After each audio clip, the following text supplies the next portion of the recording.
Baik, Kiai. Saya kesini nih mau konfirmasi nih, Kiai. Kemarin saya podcast dengan Terah Sunan Ampel, Kiai Munawir, yang mengatakan menantang Habib Rizik untuk berdebat dengan Kiai Imad. Kemudian saya juga podcast dengan salah satu Kiai Sepuh, yaitu Gus Lim di Bogor, pengasuh Pondok Pesantren Ibnu Akil. Malahan beliau lebih maju lagi, Kiai. Siap untuk menggelar debat nasab ini antara Kiai dan Habib Rizik. Hadiahnya ini luar biasa ini, bukan karena Gus Lim mengatakan bahwa bukan mereka tidak punya uang. Saya yakin Kiai Imad itu banyak uangnya, kemudian Habib Rizik umroh berkali-kali, tetapi rasa bahagianya kalau ini terjadi, debat ini akan diumrohkan nih, umroh bersama, termasuk saya nih pada suatu TV sebagai saksi sejarahnya. Luar biasa. Ya, saya ucapkan terima kasih sama Gus Lim, seorang kiai yang kita kenal sangat mempunyai karisma di wilayah Kabupaten Bogor dan sekitarnya. Dan saya menyambut baik usulan beliau, orang tua kita Gus Lim, untuk bersedia menjadi penyelenggara terjadinya debat antara saya dan Rizik Syihab. Tetapi terus terang saya, Kang Mas Yusuf, pesimis bila pihak Rizik Syihab berani untuk melayani tantangan debat dari Gus Lim itu. Tapi Kiai Imad itu serius ini, siap kalau ada undangan untuk berdebat dengan Habib Rizik. Ketika saya membuat sebuah tesis itu kan sebenarnya menunggu antitesis. Iya. Ketika antitesis itu ada, nanti kita lihat antitesisnya ini memenuhi syarat tidak untuk disebut antitesis dari sebuah tesis yang telah dikeluarkan oleh seorang peneliti seperti saya. Yeah. Jadi berbagai macam kesempatan yang dimana saya diundang selama ini, suasana-suasana akademis yang saya harapkan itu selama ini selalu gagal. Di UIN Syarif Hidayatullah gagal. Ketika kita mau dipertemukan dengan Profesor Said Agil Al-Munawar, gagal. Iya. Kemudian di Wali Songo ketika dipertemukan kita rencananya dengan Rabita Alawiyah, gagal. Iya. Sebelumnya di Banten juga, ketika panitia Banten akan mengadakan dan mempertemukan saya dengan Taufik Segaf, itu pun gagal. Iya. Hanya dikirim Hanifah Latas dan beberapa orang dari saudara kita dari Kibin, tetapi ternyata mereka juga tidak mengatasnamakan sebagai perwakilan dari Rabita Alawiyah. Iya. Kemudian dari berbagai macam narasi yang dibuat seakan-akan bahwa saya tidak berani berdebat, itu sebenarnya adalah sebuah framing yang menurut saya tidak perlu untuk ditanggapi. Karena memang saya menunggu. Jadi kalau apabila pihak Rizik Syihab ketika ditantang oleh Kiai dari Bogor, Gus Lim, itu kemudian menerima, daripada kita perang-perang begitu seperti kata beliau itu mau nantang perang monyet-monyet, lebih baik kita perang argumentasi, perang epistemologis, bagaimana nasab Balawi yang sudah putus ini dipertanggungjawabkan oleh mereka di hadapan publik. Iya. Nah, saya menunggu itu, mampukah mereka membela nasab mereka yang terbukti palsu menurut kajian epistemologis saya, berdasarkan penelitian kitab-kitab nasab dan kitab-kitab sejarah, yang bukan hanya nasabnya itu palsu, tetapi nama-nama yang disebut sebagai leluhur mereka itu juga terbukti sebagai leluhur yang fiktif. Kan ini kan luar biasa. Tetapi ini akademis, berdasarkan dalil dan referensi yang jelas. Mampukah Rizik Syihab untuk menyampaikan kepada masyarakat antitesis tentang tesis saya tersebut? Jadi saya sekali lagi menyampaikan sebuah apresiasi yang tiada terhingga untuk Gus Lim, kiai kita dari Bogor.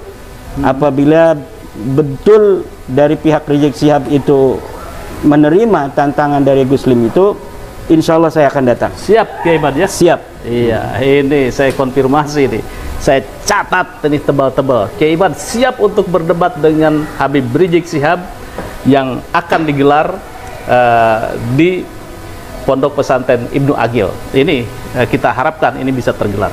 Tapi lagi-lagi Kiai Imad ini seringkali Kiai Imad di framing sebagai Kiai Imaduddin Al-Kaburi karena di Banten itu Kiai Imad tidak datang. Ini cukup mengganggu apa tidak ini? Saya itu tidak terlalu memikirkan apa yang dipersepsikan orang terhadap saya. Iya. Jadi orang boleh berkata apapun tentang kita dan kita tidak mempunyai kendali atas mereka. Tapi kita punya kendali atas diri kita sendiri. Jadi apa saja dalam hidup ini itu tidak boleh kita sebagai manusia berjalan di atas dunia ini berdasarkan persepsi orang tentang kita, tetapi bagaimana respon kita terhadap persepsi orang itu. Jadi yang kita bisa kendalikan adalah diri kita sendiri. Orang mau berkata apa tentang diri kita itu silahkan, tetapi kita bisa mengendalikan respon terhadap apa yang mereka katakan. Dan tentang apa namanya itu, di Banten itu Kiai Salim dari Cilacap sudah memberikan klarifikasi. Karena memang beliau adalah sebagai salah satu orang yang berada di tengah-tengah acara itu. Beliau hadir di situ, beliau juga adalah pendukung daripada tesis saya, dan beliau juga mengaku bahwa waktu itu siap untuk meladeni Rabita Alawiyah, membantu Kiai Imad untuk berdebat dengan Rabita Alawiyah. Asalkan Rabita Alawiyah itu betul-betul atas nama Rabita Alawiyah. Jadi walaupun bukan topik segap, tetapi yang hadir itu mendapatkan surat mandat dari Rabita Alawiyah.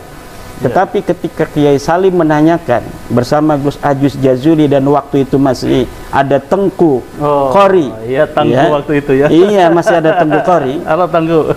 Ketika ditanya oleh Kiai Salim, apakah Hanif Alatas Qurtubi Lebak itu mewakili daripada Rabita Alawiyah, mereka jawab tidak.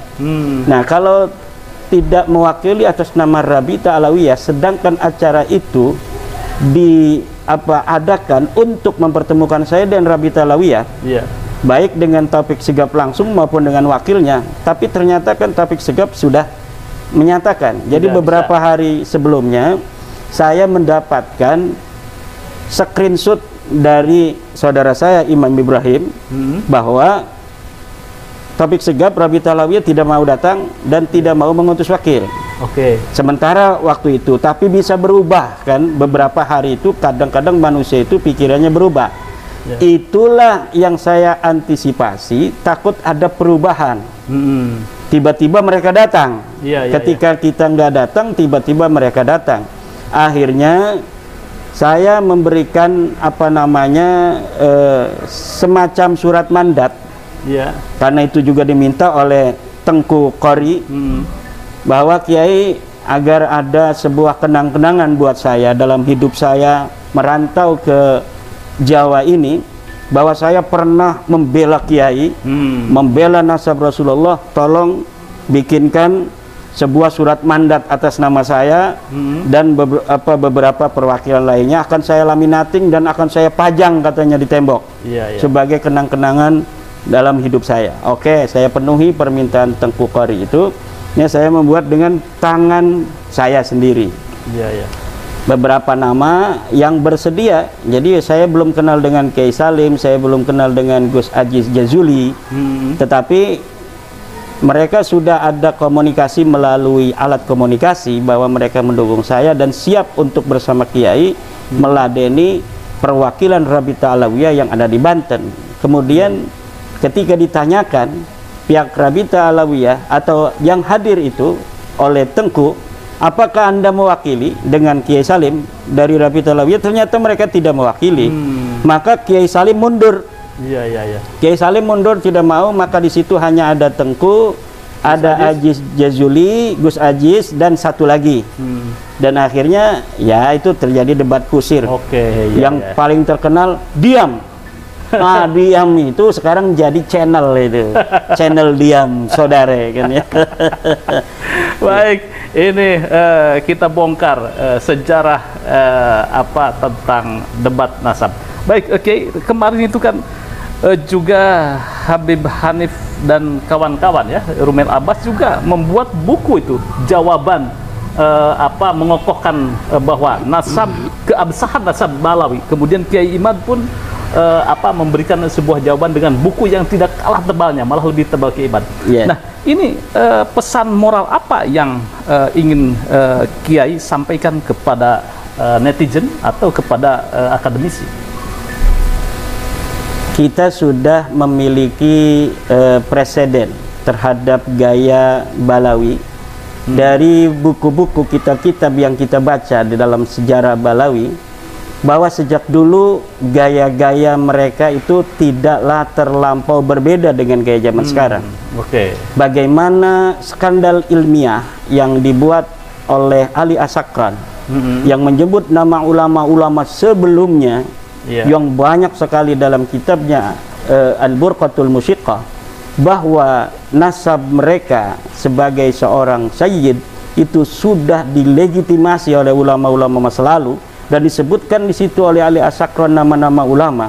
Ternyata ketika kita verifikasi dari kitab-kitab ulama-ulama tersebut, maka ulama tersebut sama sekali tidak menyebutkan itu. Nah, tetapi mereka rajin sekali, Kang Mas Yusuf, membuat buku dan membuat kitab-kitab. Ada 27 kitab minimal dari masa lalu sebelum ada bab nasab ini, yang menyatakan atau menghimpun pendapat-pendapat mereka tentang bahwa nasab mereka itu sahih. Jadi sebenarnya mereka itu sejak lama meragukan nasabnya mereka sendiri, sehingga dengan itu mereka memerlukan sebuah penguatan terus-menerus tiada henti sampai hari ini terbongkar selama 550 tahun dari 895 sampai 2022-2023 itu 550 tahun kebohongan, kedustaan nasab mereka, yang sebelumnya mereka mengaku 895, dari 345 juga adalah 550 tahun. Jadi 550 tahun mereka mengaku dari mulai 895 sampai hari ini, dan yang diaku itu adalah orang yang wafat 550 tahun tanpa ada bukti sama sekali secara empiris, secara epistemologis, dan secara kitab nasab. Juga hari ini dari hasil genetika tes DNA. Baik, ini luar biasa. Ini akan kita kupas nanti kalau debat sengit antara Kiai Imad versus Habib Rizik. Terima kasih Kiai. Terima kasih, sama-sama Kang Mas Yusuf. Jadi sekali lagi siap ya debat dengan Habib Rizik ya? Siap.